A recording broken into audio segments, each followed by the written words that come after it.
Hello, I'm Tanya Arts from New Prairie High School in Northern Indiana, and I'm here today to share with you our story and our journey through heartbreak and through inspiration on trying to find and create a rescue-ready environment for our school and our community. So thank you for joining me, and I hope what you hear today can lead you and inspire you maybe to create a heart-safe environment at your school.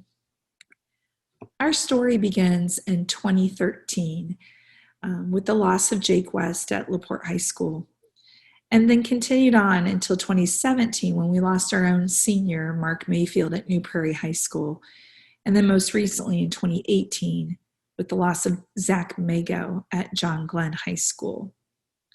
And all this put together has just been the inspiration and the motivation behind, thinking that we need to do something, and maybe if we do something, we can save a life. So I'll start with Jake. Jake passed away in September 2013 at football practice during a play, and he suffered sudden cardiac arrest and unfortunately did not survive that. LaPorte High School is less than 12 miles from New Prairie High School, so we shared in their pain. They're part of our community, and we supported them the most we could. At the time, we couldn't really understand their pain until we experienced it in 2017. And that's when we lost Mark Mayfield. He passed away in the hallways of our school following an intramural basketball game, and he also had suffered from sudden cardiac arrest. And it was at that time, after Mark passed away, that we were preparing for our state leadership conference, which takes place in April in Indiana. And this team of sophomores, they had chosen to participate in the public service announcement event. And that year, the prompt, the subject was resilience in a community after suffering a tragedy. And where many teams took the approach as suffering from a natural disaster of some sort, this team of girls looked at the loss of a student athlete and the profound effect it had on not just the teammates or the friends, but the school as a whole and the community from that. So they focused on that in 2017 at state. And then in the following years, their junior and senior years, they chose to make that a community awareness event. And they expanded that to include education on sudden cardiac arrest and the importance of heart screening. So that's kind of where our mission started, and started picking up speed, and kind of where the seed was planted for that. So we have then, we had the loss of Jake and of Mark, and then in 2018, John Glenn High School, which is approximately 20 miles from New Prairie, suffered the loss of Zach Mago. He passed away while taking a nap, and he was a star basketball student athlete at that high school, and his passing also then stunned the community. So what went wrong? Well, these apparently healthy, successful student athletes had undetected heart conditions. And what Jake and Mark suffered from was later discovered to be what's called ARVC. And that condition occurs when there's a defective protein that doesn't allow the ventricle muscle in the heart to form correctly. And so you have scar tissue and fat deposits that make up that muscle component of the heart, and the electrical signal can suddenly no longer carry through the ventricle, which then doesn't allow for it to contract, resulting in sudden cardiac arrest. Of course, this wasn't known until after both boys had passed, and it is a genetic condition that their family members were tested for, and several unfortunately carry the same mutation for that. So they have either had implanted devices or go through extensive testing and precautions to make sure that they don't suffer sudden cardiac arrest. For Zach, his story was a little bit different, but in all, it was an undetected heart condition, an enlarged heart.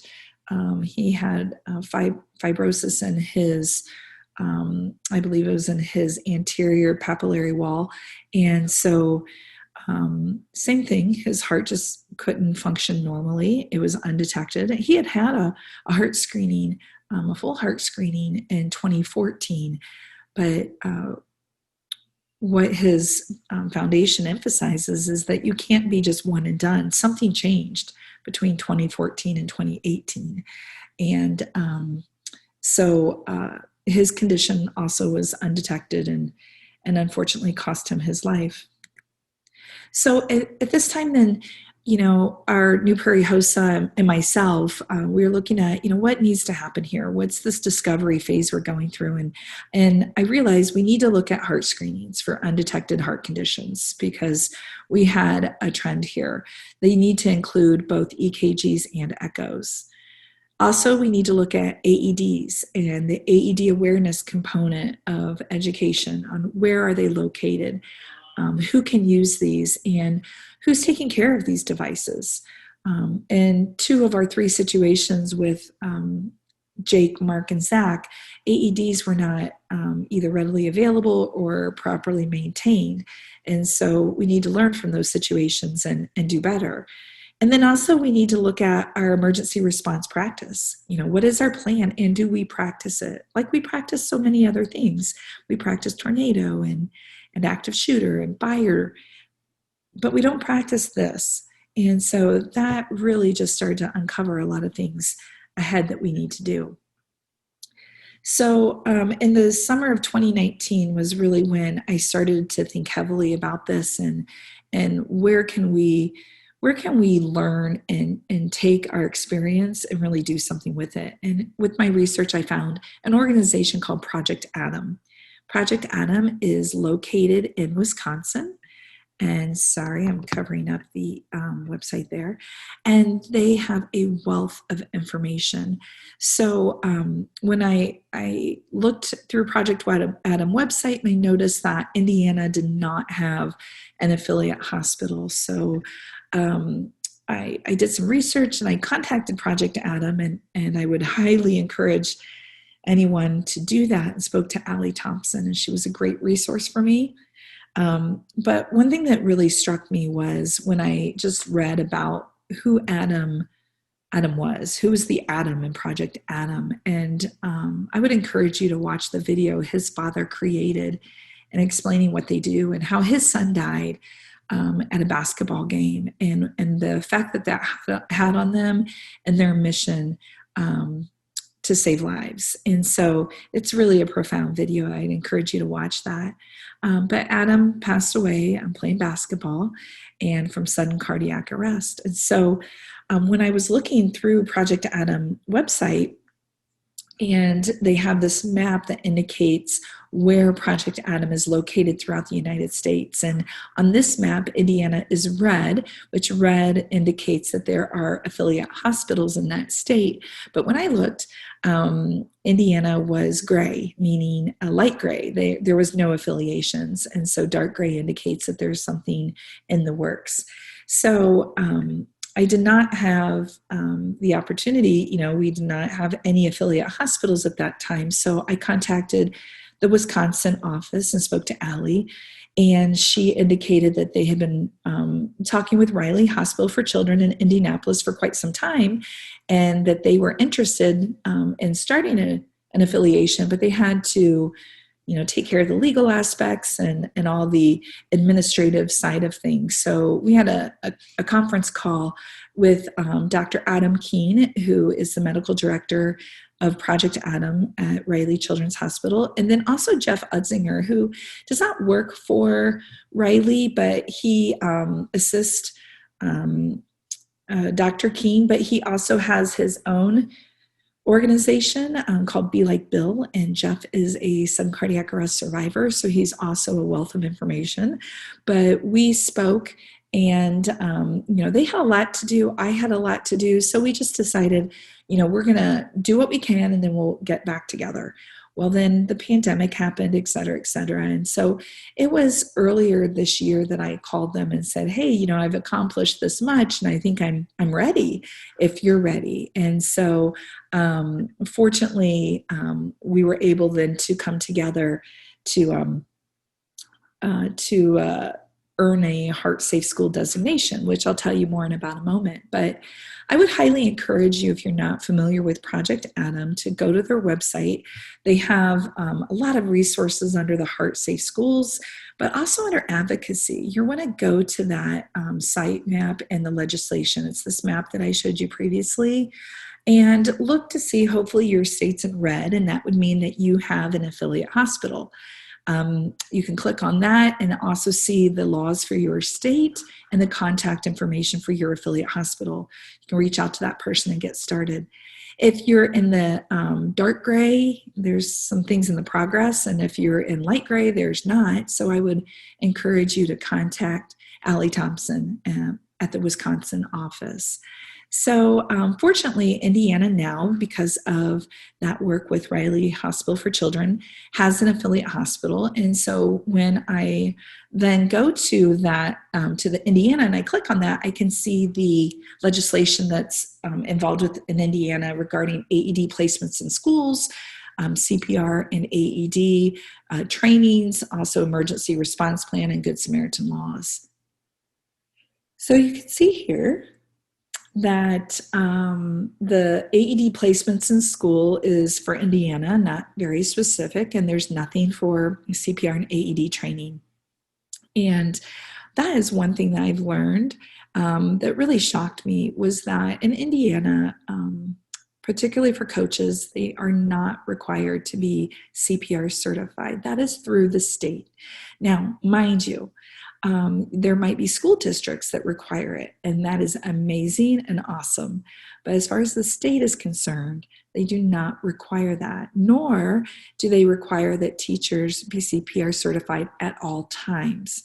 I'm a teacher. I just renewed my license last month, so I had to show proof of a current CPR certification. In 5 years, I'll have to renew my license again and show proof of current CPR certification. Any time in between that my CPR certification expires is fine. It doesn't matter as far as the state of Indiana is concerned.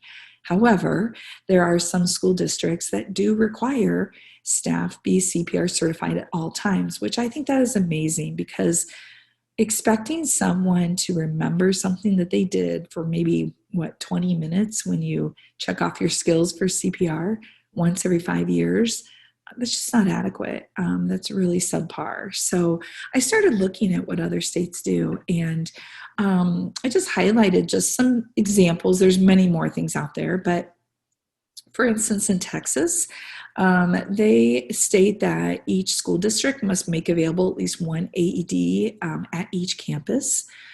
Tennessee, they have a notation in there about disciplinary action for those students who misuse or abuse AEDs. South Carolina talks about mandates that all persons reasonably expected to use the AED obtain appropriate training. Ohio instructs Board of Educations to train persons employed by each school district in use of the AED. Illinois includes college and universities, which is great. I've done some research with the NCAA, and they do not require any type of heart screenings for their student athletes. Just like in Indiana, they use I believe it's a 12 or 14 questionnaire that if you have family history or anything of concerning episodes that have occurred, you need further evaluation, but if you don't have to. So I think that's totally subpar. But in California, I even added a little sun there, because I thought they did great with adding in a recommendation for the time of retrieval. It is essential that the AED be able to be retrieved actually in 2 to 3 minutes would be even ideal. But it must also be made available to athletic trainers and coaches. So many times people will say, well, we have an athletic trainer. Well, that situation did not work out for neither Jake or Mark, and both schools have athletic trainers, so we can't just rely on one or two individuals to cover everything. Same with, I get a lot of times, well, the school nurse.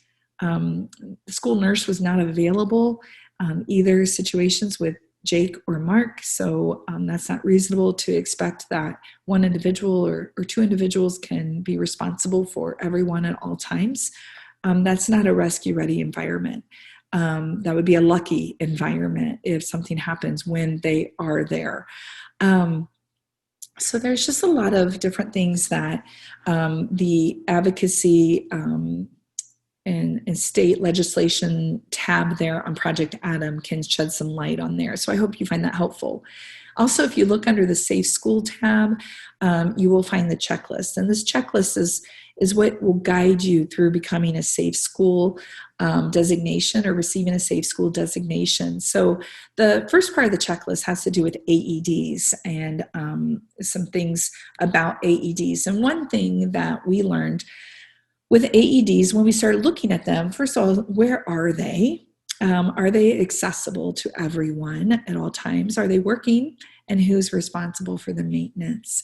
So the first picture is previously at our school. There's an AED there behind the microwave under the Kleenex box in a locked concession stand. So that was only available when that concession stand was open. So that was not available during practice. I also, the AED later I learned had been recalled like 2 or 3 years prior, so it wasn't even functioning properly. And we had to get all those all changed out. The picture there is with one of our students who's checking the AEDs. What I've learned now is that we have placed them too high, so you should place them 46 inches, approximately 46 inches from the ground to the middle of the cabinet. If you have a handle, to the middle of that handle. So ours are too high, and I will be adjusting those this fall. So I've already started looking at that, but that was something I didn't know and I learned. And so I will do better with that. Then your Project Adam checklist gets into your cardiac emergency response team. We did not have this at our school prior to this, and it is something that we still need to improve on. But this oftentimes can be the same members of maybe if you have a safety team, it can be members of your safety team as well. Cardiac emergency response plan, there's a template on Project Adam that you can use and revise for your school or your schools, your district. And this is extremely helpful. We didn't have any at all. So this was very helpful to have and something that you can, evaluate each year and update it as needed. One thing that I did learn is that at our school, like others, probably you have people who use your facility outside of school hours. And so with that being said, our emergency response time to our school is anywhere from 10 to 25 minutes. So knowing what to do in the case of a weather emergency or sudden cardiac arrest or a fire or whatever is essential. And so when we started kind of looking at things, we gave no information to individuals using our facilities outside of normal school hours. So I created this form that goes on. We have an electronic form that people use to request the building, and they have to read this and check that they read it in order to complete the form. And we can do better. We have to just figure that out, but it's a starting point. And at least we're starting to get that information out to those who use our building outside of normal hours. Another thing that we also did that was part of the checklist was meeting with emergency responders and our first responders. And I thought this was a great opportunity to get fire, police, sheriff, EMS into our building, and an opportunity for our HOSA students to give them tours and show them where our AEDs are and to talk about various emergency procedures. So that was that really opened a door for us on discussions with them, and hopefully we can utilize them for training our coaches as we try to implement coaches always being CPR certified, and then eventually getting to our staff, etc. So that was a great opportunity, and also an opportunity for our students to meet with them. Also on the checklist, you will have information about AED CPR training, which again, your emergency, your EMS and your fire departments can help a lot with this if you communicate with them. And then the big one for us was our cardiac emergency response drill. And this is really difficult this past year, being virtual and hybrid and 100% in, and a variety of scenarios, but we did pull it off, and that was ultimately what we needed to do to complete the checklist and earn our designation. So we kind of prepped our staff and students by advertising where our AEDs are. We have posters made that has where our AEDs are located. Also speaking to all the sport teams at our high school and middle school, sharing information about what sudden cardiac arrest is and where the nearest AED is to their practice location. That was important. But also we had then a student that developed, she created and edited a AED drill tutorial. And I want to share that with you because this has really been a game changer for us and is something that you can use as well. So here's that video.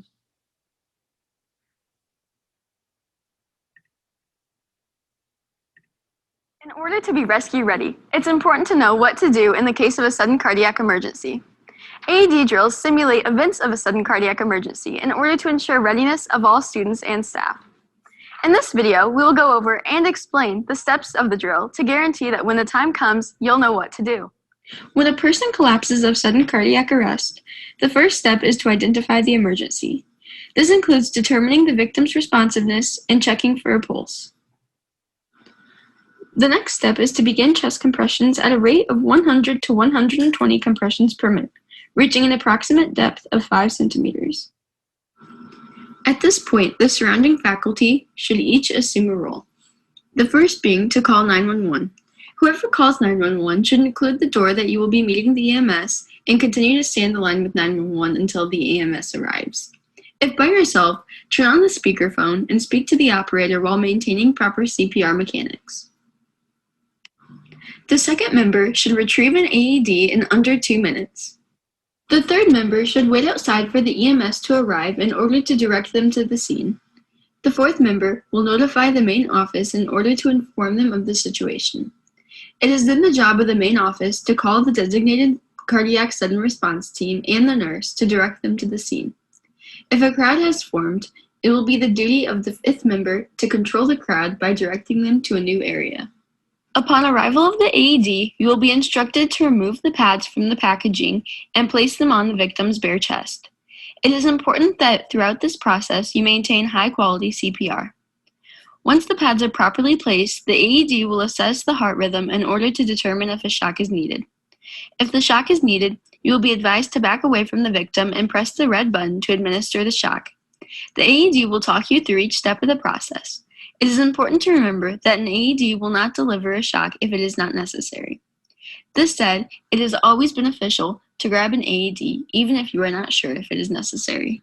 Now that you know what to expect in the case of a sudden cardiac emergency, it is time to practice so that together we can all be rescue ready.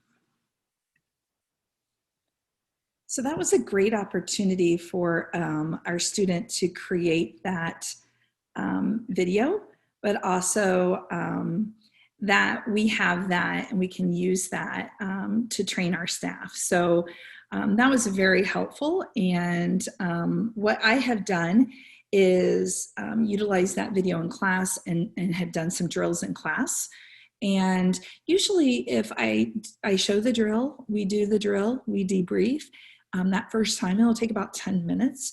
But then after that, it takes less than 5 minutes. Even we got it down under 2 minutes towards the end of the year. So I think it's really important that teachers do it in their rooms so that students are prepared anywhere in the building. So that led us then to this cardiac emergency school-wide drill. And we did this during a passing period. And I did prompt a student who was going to collapse, and then I would replace her with a CPR mannequin. But everything else was, not a surprise. We knew it was going to happen that day, but I did not have it staged where each person will do this, this, and this. So I was really pleasantly surprised at the number of students who jumped in to do something. And the staff was involved with a lot of crowd control, but students really jumped in and started the CPR and getting the AED, et cetera, right away. So we had the emergency services was stationed outside, and then they came in after a few minutes. And so from the beginning to the end, it was like a 4.5 minute drill. And, it wasn't perfect, but that's why we do drills. And so we learned a lot of what we need to do, and we will be doing those twice a year going forward. So following that drill, then that was enough to give us our Heart Safe designation. So the first in the state of Indiana, which is a huge accomplishment, but it's not the end of the road for us. It's just the beginning. And so we have a lot of ideas and a lot of work to do. And hopefully our next recognition will be the first Heart Safe district in the state. So it's really important, though, to recognize and collaborate with others, and the collaboration not only within other buildings in our district, but we have a lot of collaboration with our EMS, emergency services, our sheriff, we have a foundation called the Healthcare Foundation of LaPorte, which has a connection with our hospital, and they provide grants that we've applied for our AEDs. Other hospitals have similar foundations. We've collaborated with the Play for Jake Foundation and the Zach Amigo Foundation, which are foundations created from the mothers of Jake and Zach, and they provide heart screenings. So we've gotten involved with that. Be Like Bill is an organization. I would encourage you to follow Jeff Utzinger and Be Like Bill. He's a sudden cardiac arrest survivor, and he's just a wealth of information. Northwest Indiana Area Health Education Center.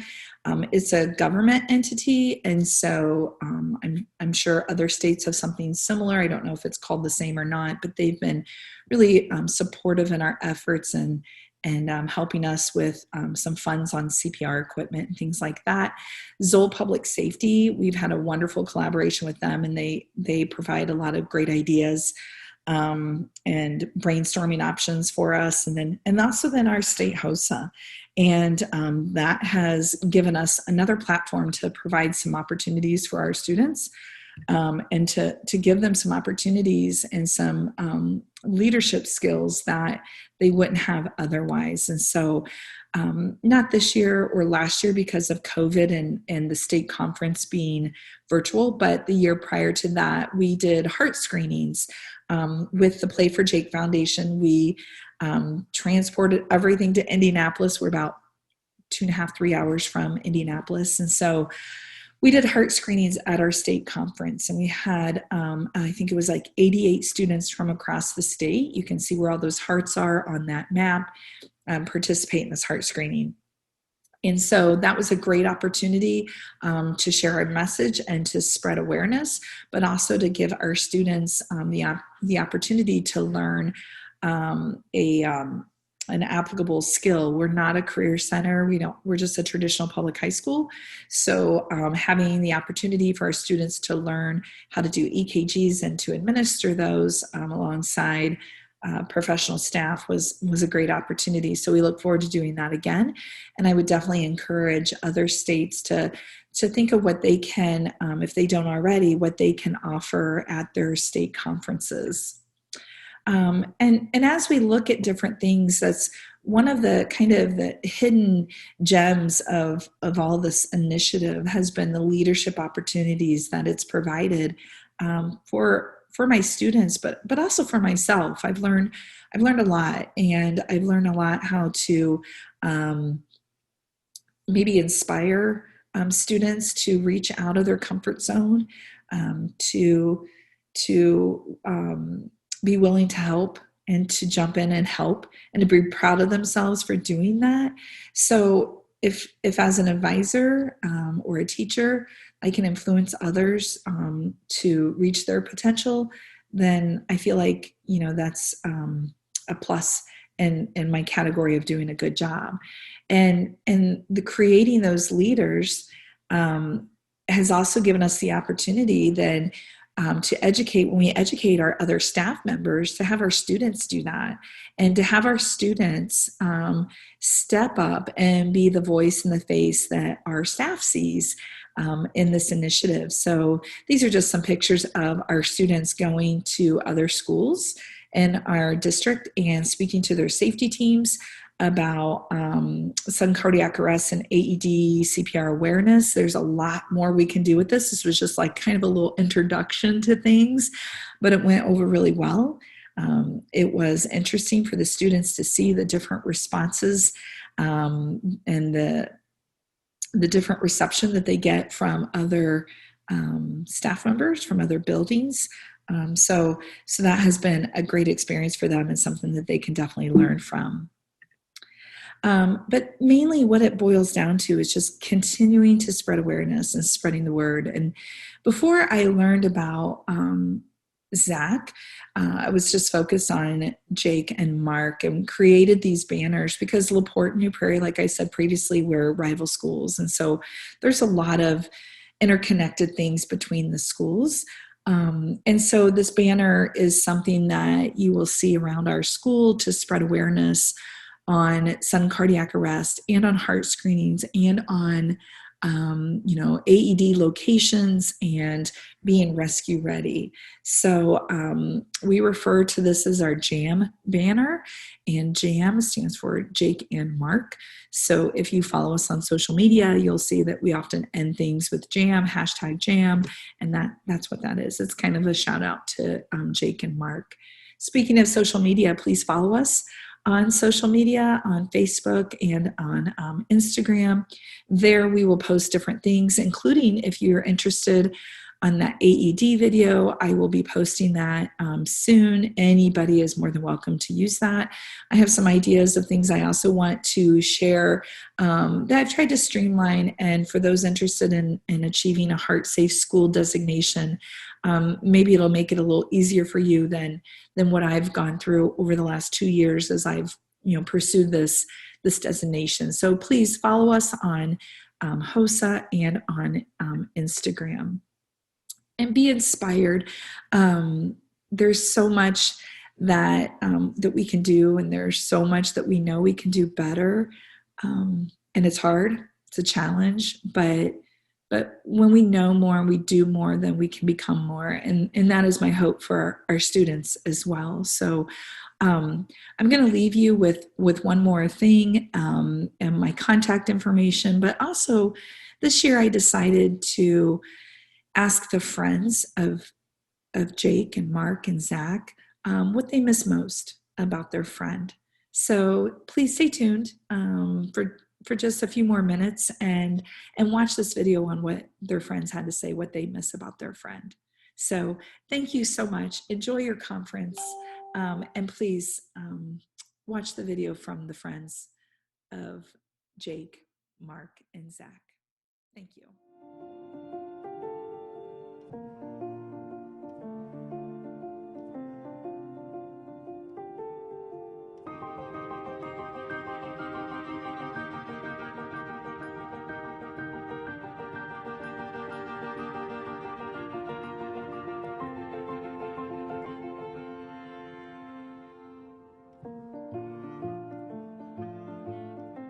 Mark and I were baseball teammates.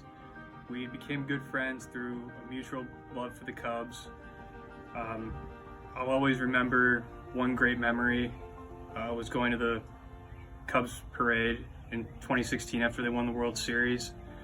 And this time of year especially, I always miss him more just when baseball season comes around.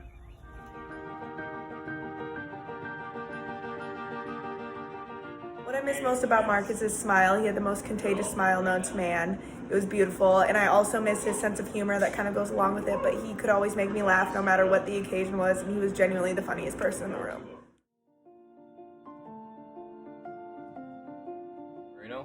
I've known Mark since kindergarten. He was one of my best friends throughout all of grade school. What I miss most about him was his random and spontaneous sense of humor and his ability to make me laugh at any given time. He's truly a unique individual, and I miss him dearly.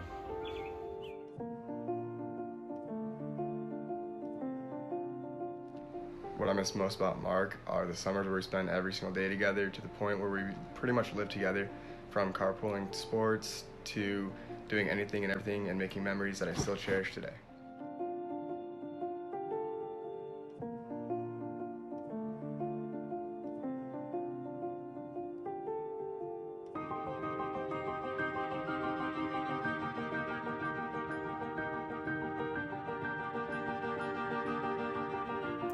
One thing I really miss about Zach's friendship in my life is the way that he always wanted people to be the best possible versions of themselves that they can be, whether that be sports, academics, or their careers.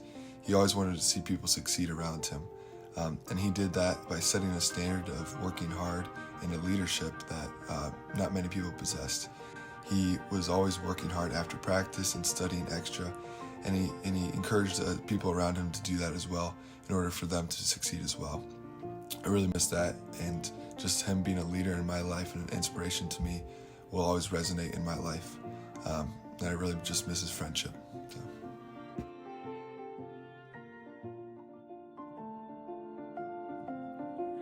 I think about Zach all the time and miss him like crazy, but I'm so grateful for all the little daily reminders of just the positive impact that he left behind, of all the people that he touched throughout his life.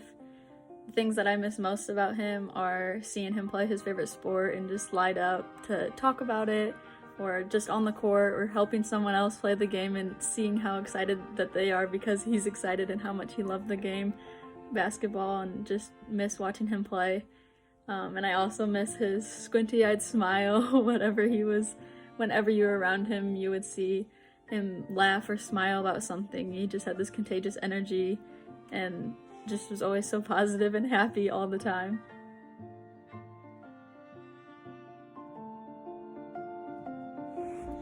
There are so many things that I miss about Zach, but here are some of the things that I really miss. I miss riding in his Durango and listening to his playlists because he always had the best throwback playlist that everybody knew. I miss seeing him walk down the school hallways in his Eddie Bauer quarter zip-up sweatshirts that he always wore. I miss listening to Zach and Jack tell stories about their weekend of their crazy adventures or some silly idea that they came up with. I miss watching Zach play basketball because he was so good at basketball. And then I always enjoyed getting some food after big wins. In general, I just miss having him being a part of our friend group. He was always willing to hang out and do whatever anybody else wanted to do. He's definitely still with us, but it's just not the same, and he'll always be missed.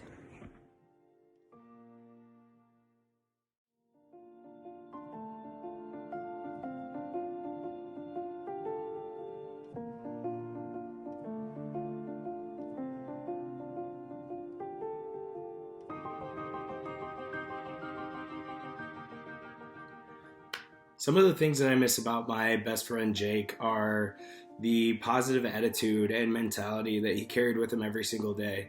There was never anything that could get Jake down. He always saw the silver lining and always made the best of every situation. And he did it with a great big smile, which really rubbed off on me, and I miss that a lot. It goes right along with his ability to light up a room when he walked in. Jake had a very big presence that I miss a lot. A very big positive presence. He was a lot of fun to be around, and he really, made everyone's day just a little bit better by being around.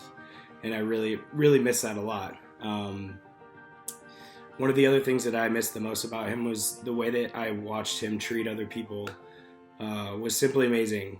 He, treated everyone as they were his best friend of his entire life. No one was a stranger to him. whether or not they were a complete stranger. And it was kind of beautiful to see the way that he would treat other people, which has really rubbed off on me. Now that Jake is no longer around, I try to carry on that quality for him in my daily life, and being that kind of person that he was, just because I miss that about him so much. I also miss the ability to spend time with him. Jake and I had spent every day of our lives together leading up to the day of his passing, and I really wish I could see where our friendship would have gone today, and just miss the ability to, spend my young adult life with him and, see what kind of fun we would have had. So those are a few of the things that I miss the most about my best friend, Jake.